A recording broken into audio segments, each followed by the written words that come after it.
Hai guys, selamat berjumpa kembali di channel novel populer viral yang keren ini. Sebelum mengikuti kelanjutan kisah Dev atau Camping yang semakin seru dan mendebarkan ini, mohon bantuan kalian untuk subscribe, like, komen dan share video-video yang ada di channel ini ya. Perlu diketahui bahwa novel Perintah Kaisar Naga ini adalah termasuk kategori novel ongoing. Jadi waktu update dan jumlah bab setiap hari menyesuaikan dengan update dari autornya.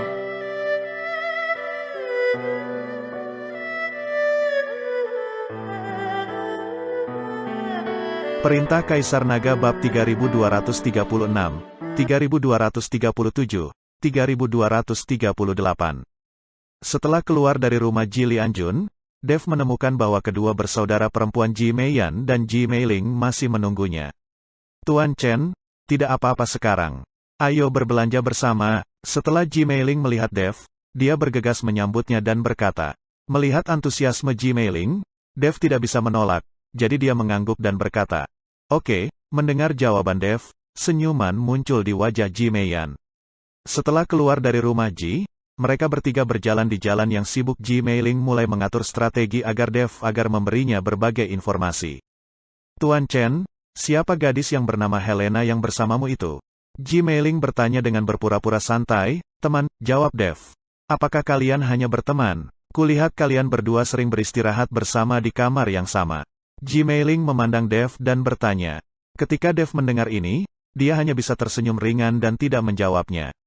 Dev tidak menyangka gadis Ji Meiling ini diam-diam akan mengamatinya. Melihat Dev terdiam, Ji Meiling bertanya lagi, Tuan Chen, apakah Nona Helena wanita Anda? Berapa banyak wanita yang Anda miliki? Dev tertegun dan menatap Ji Meiling dengan tatapan kosong. Bertanya-tanya mengapa gadis ini menanyakan pertanyaan seperti itu. Melihat Dev seperti itu, Ji Meiling berkata, Tuan Chen, Anda tidak perlu merasa malu. Bagi pria cakap seperti Anda, memiliki 3 istri dan 4 selir bukanlah apa-apa. Tetapi saya mendengar dari kakak laki-laki saya bahwa keterampilan alkimia Anda jauh lebih kuat daripada tabib Raja Obat yang ada di kota Huanglan kami. Tabib Raja Obat kita di kota Huanglan ini saja memiliki lebih dari selusin wanita. Jika Anda mampu, 10 atau 8 wanita tidaklah terlalu banyak. Dev tertegun sejenak setelah mendengar perkataan Ji Meiling, karena dia sepertinya tidak menghitung berapa banyak wanita yang dimilikinya. Dalam perjalanannya, jumlah wanita di sekitarnya terus bertambah, dan tanpa sadar dia menerima wanita tersebut. Tapi bagaimanapun juga, Dev tidak akan pernah bisa melupakan Su Yuki. Dia tidak akan pernah melupakan janjinya kepada Su Yuki bahwa dia akan memberikan Su Yuki pernikahan yang tak terlupakan. Melihat Dev tertegun dan sepertinya sedang memikirkan sesuatu, Ji Meiling ingin menanyakan hal lain, tapi disela oleh Ji Meiyan di sampingnya. Adik, apakah kamu akan terus mengganggu Tuan Dev dengan ocehanmu? Apakah kamu ingin membuat Tuan Dev kesal? Saya setuju untuk menemanimu mengajak Tuan Chen berbelanja, bukan untuk mendengarkan ocehanmu semacam ini. Oke, aku tidak akan mengatakan apa-apa lagi. Kakak, aku kasihan padamu. Ji Meiling terkekeh dan lari. Ji Meiling melakukannya dengan sengaja, dia ingin menciptakan kesempatan bagi Dev dan Ji Meiyan untuk berduaan. Gadis sialan, Ji Meiyan memelototi Ji Meiling, lalu menatap Dev dan berkata, Tuan Chen, jangan khawatir. Kakakku memang terkadang banyak bicara. Tidak masalah. Dev tersenyum tipis. Tuan Chen, ayo kita ke depan dan melihat-lihat ada banyak barang yang dijual di depan. Ji Meiyan membawa Dev dan terus bergerak maju. Tapi setelah mengambil 2 langkah, mereka berdua mendengar teriakan Ji Meiling. Kamu bajingan, biarkan aku pergi, biarkan aku pergi. Ji Meiling berteriak keras. Mendengar suara ini, Dev dan Ji Meiyan segera berlari ke depan. Tak jauh di depan, seorang pemuda jangkung sedang meraih pergelangan tangan Ji Meiling dan berkata dengan ekspresi menggoda di wajahnya, Cantik, kamu menabrakku. Jika kamu tidak meminta maaf padaku, apakah kamu ingin melarikan diri? Pemuda itu sangat kuat, dan Ji Meiling tidak bisa melepaskan diri sama sekali. Di belakang pemuda itu, ada beberapa orang yang mengikuti, semuanya tertawa. Banyak orang yang menonton semuanya terkejut. Siapa pria besar bodoh ini? Dia bahkan berani menggoda wanita tertua dari keluarga Ji. Sekilas, dia terlihat seperti berasal dari luar kota. Dia menggoda wanita tertua dari keluarga Ji. Dia tidak ingin hidup lagi. Dilihat dari bentuk tubuh mereka, mereka sangat mirip dengan orang-orang dari Istana Juman.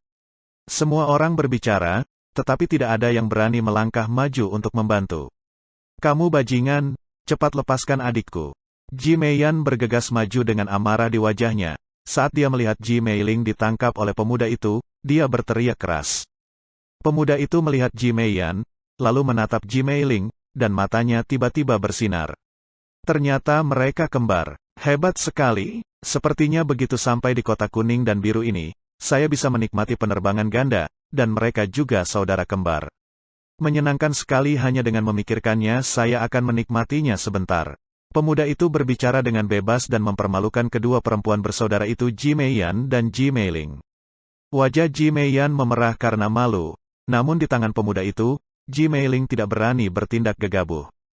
Biarkan dia pergi. Pada saat ini, Dev juga melangkah maju, menatap pemuda di depannya dan berkata dengan tegas. Pemuda itu memandang Dev, mengerutkan kening dan berkata, "Jadi, itu kamu." Pemuda ini tak lain adalah Qin Jingyun, putra tertua Istana Juman, yang hampir berkonflik dengan Dev saat pembentukan teleportasi di Istana Juman. Qin Jingyun dan yang lainnya juga diundang oleh Ji Lianying dan datang ke kota Huanglan. Tanpa diduga, Qin Jingyun menemukan Ji Meiling yang cantik setelah tiba di kota Huanglan. Tentu saja Qin Jingyun yang sangat bernafsu tidak akan melewatkan kesempatan besar ini. Ia sengaja bertabrakan dengan Ji Meiling lalu menangkap Ji Meiling. "Tuan Chen, apakah Anda kenal orang ini?" Ji Meiyan memandang Dev dan bertanya. Dev mengangguk, "Ini adalah tuan muda Istana Juman, namanya Qin Jingyun. Ketika saya pertama kali datang ke kota Huanglan, saya hampir mengalami konflik dengan orang ini saat menaiki formasi teleportasi. Orang-orang dari Istana Juman di wilayah utara." Ji Meiyan mengerutkan kening, lalu bertanya dengan bingung, "Apa yang mereka lakukan di kota kuning dan biru kita?" Dev menggelengkan kepalanya, "Aku juga tidak tahu." Dev tidak tahu bahwa orang-orang dari Istana Juman ini diundang oleh Ji Lianying. "Nak, tolong urus urusanmu sendiri dan keluar dari sini.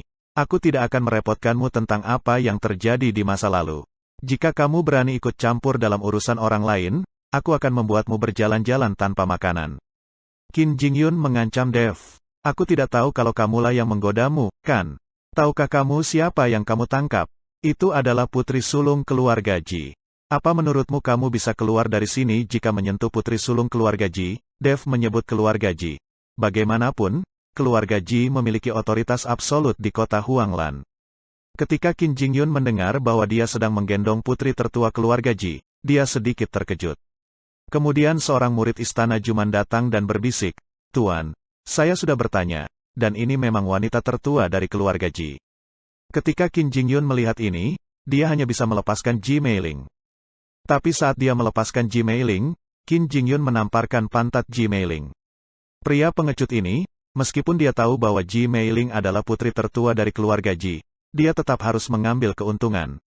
Wajah Ji Meiling memerah karena malu, dia langsung mengeluarkan pedang panjang dari pinggangnya dan berkata, "Dasar bajingap, aku akan membunuhmu." Adik perempuan. Ji Meiyan melihat ini dan buru-buru menghentikan Ji Meiling. Sekarang mereka bukan tandingan orang seperti Qin Jingyun. Jika mereka mengambil tindakan sekarang, mereka pasti akan menderita. Selama orang-orang ini tidak meninggalkan kota Huanglan dan memberitahu Ji Lianjun kapan mereka kembali, Ji Lianjun pasti akan mencari keadilan bagi putrinya. "Kak, jangan hentikan aku akan membunuh bajingan bau ini." Ji Meiling berteriak dengan amarah di matanya. Di depan umum, sebagai wanita tertua dari keluarga Ji, bagaimana mungkin Ji Meiling tidak marah ketika ada yang menyentuh pantatnya? "Adik perempuan, kamu bukan tandingannya. Saat kita kembali, beritahu ayahmu dan biarkan dia yang mengambil keputusan untukmu." Ji Meiyan menarik Ji Meiling dan berkata, "Nona Ji, orang-orang dari Istana Juman ini cukup kuat, kamu harus tenang." Dev juga berkata pada Ji Meiling. Kata-kata Dev membuat Ji Meiling terdiam, lalu dia menatap Qin Jingyun dan berkata, "Tunggu aku, jangan tinggalkan kota Huanglan jika kamu bisa." Setelah mengatakan itu, Ji Meiling dan yang lainnya bersiap untuk pergi. "Tunggu sebentar," Qin Jingyun berteriak, dan kemudian beberapa anak buahnya menghalangi jalan Dev. Ji Meiyan mengerutkan kening dan berkata, "Apa yang kamu inginkan? Ini kota Huanglan, bukan istana Jumanmu. Jika kamu berani mengambil tindakan, saya jamin kamu akan mati tanpa ada bagian tubuh." "Nona Ji, jangan salah paham. Aku tidak akan menghentikanmu." Aku hanya bersenang-senang sedikit dan aku ingin menyelesaikan urusanku dengan anak ini. Qin Jingyun menunjuk ke arah Dev dan berkata. Ji Meiyan melirik Dev, lalu berdiri di depan Dev dan berkata, Tuan Chen adalah tamu keluarga Ji saya. Jika Anda menyentuhnya, Anda menyentuh keluarga Ji kami. Jika Anda memiliki kemampuan, cobalah. Nona Ji, kuharap kamu bisa melihat situasinya dengan jelas. Aku akan memberikan wajah keluarga Jimu dan melepaskan saudara perempuanmu. Jangan malu-malu. Menurutmu apakah aku, Istana Juman, benar-benar takut dengan keluarga Jimu? Qin Jingyun menyipitkan matanya dan berkata dengan dingin. Kamu, Ji Meiyan langsung tercengang dan tidak bisa berkata-kata. Nona Ji, biarkan aku menyelesaikan sendiri masalah antara dia dan aku. Kamu tidak perlu mengkhawatirkannya, kata Dev, mengambil 2 langkah ke depan, mendatangi Qin Jingyun dan berkata, bagaimana kamu ingin bertarung denganku? Qin Jingyun memandang Dev dan berkata, aku tidak akan mengganggumu. Ayo pukul saja aku. Jika aku bisa selamat dari pukulanmu itu, maka urusan kita dianggap selesai. Istana Juman terkenal dengan kekuatannya, dan sekarang Qin Jingyun berada di alam kesengsaraan, sedangkan Dev hanya berada di alam komposit, jadi dia sangat percaya diri. Kamu tidak tahu malu, kamu, seorang kultivator di alam kesengsaraan, bersaing dengan seorang kultivator di alam komposit.